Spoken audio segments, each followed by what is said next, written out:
ಓಂ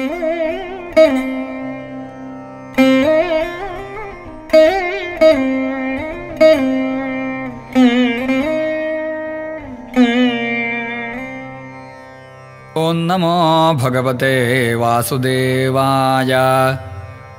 ಶ್ರೀಶುಕ ಉವಾಚ ಕುಶಸ್ಯ ಚಾತಿಥಿಸ್ತಸ್ಮಾನ್ನಿಷಧಸ್ತತ್ಸುತೋ ನಭಃ ಪುಂಡರೀಕೋऽಥ ತತ್ಪುತ್ರಃ ಕ್ಷೇಮಧನ್ವಾಭವತ್ತತಃ ದೇವಾನೀಕಸ್ತತೋ ನೀಹಃ ಪಾರಿಯಾತ್ರೋऽಥ ತತ್ಸುತಃ ತತೋ ಬಲಸ್ಥಲಸ್ತಸ್ಮಾದ್ವಜ್ರನಾಭೋರ್ಕಸಂಭವಃ ಖಗಣಸ್ತತ್ಸುತಸ್ತಸ್ಮಾದ್ವಿಧೃತಿಶ್ಚಾಭವತ್ಸುತಃ ತತೋ ಹಿರಣ್ಯನಾಭೋऽಭೂದ್ಯೋಗಾಚಾರ್ಯಸ್ತು ಜೈಮಿನೇಃ ಶಿಷ್ಯಃ ಕೌಸಲ್ಯ ಆಧ್ಯಾತ್ಮಂ ಯಾಜ್ಞವಲ್ಕ್ಯೋऽಧ್ಯಗಾದ್ಯತಃ ಯೋಗಂ ಮಹೋದಯಮೃಷಿರ್ಹೃದಯಗ್ರಂಥಿಭೇದಕಂ ಪುಷ್ಯೋ ಹಿರಣ್ಯನಾಭಸ್ಯ ಧ್ರುವಸಂಧಿಸ್ತತೋऽಭವತ್ ಸುದರ್ಶನೋಧಾಗ್ನಿವರ್ಣಃ ಶೀಘ್ರಸ್ತಸ್ಯ ಮರುಸ್ಸುತಃ ಯೋಸಾವಾಸ್ತೆ ಯೋಗಸಿದ್ಧಃ ಕಲಾಪಗ್ರಾಮಮಾಶ್ರಿತಃ ಕಲೇರಂತೆ ಸೂರ್ಯವಂಶನ್ನಷ್ಟಂ ಭಾವಯಿತಾ ಪುನಃ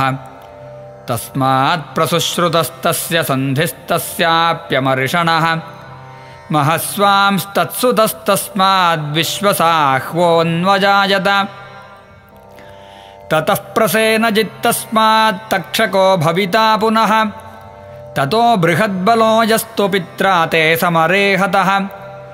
ಏತೆ ಹಿ ಇಕ್ಷ್ವಾಕುಭೂಪಾಲಾ ಅತೀತಾ ಶೃಣ್ವನಾಗತಾನ್ ಬೃಹದ್ಬಲಸ್ಯ ಭವಿತಾ ಪುತ್ರೋ ನಾಮ ಬೃಹದ್ರಣಃ ಉರುಕ್ರಿಯಸ್ತತಸ್ತಸ್ಯ ವತ್ಸವೃದ್ಧೋ ಭವಿಷ್ಯತಿ ಪೃಥಿವ್ಯೋಮಸ್ತತೋ ಭಾನುರ್ದಿವಾಕೋ ವಾಹಿನೀಪತಿಃ ಸಹ ದೇವಸ್ತತೋ ವೀರೋ ಬೃಹದಶ್ವೋಥ ಭಾನುಮಾನ್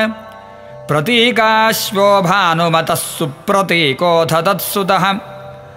ಭವಿತಾ ಮರುದೇವೋಥ ಸುನಕ್ಷತ್ರೋಥ ಪುಷ್ಕರಃ ತಸ್ಯಾಂತರಿಕ್ಷಸ್ತತ್ಪುತ್ರಃ ಸುತಪಾಸ್ತದಮಿತ್ರಜಿತ್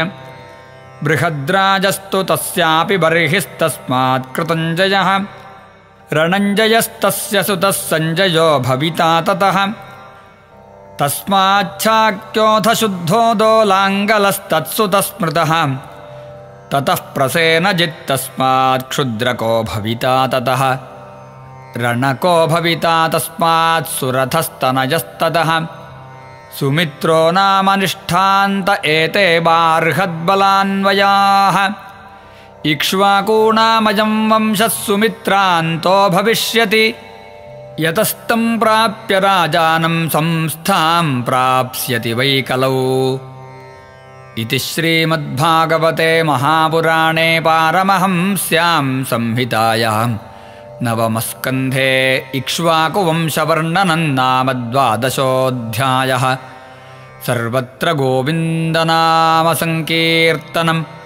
ಗೋವಿಂದ ಗೋವಿಂದ.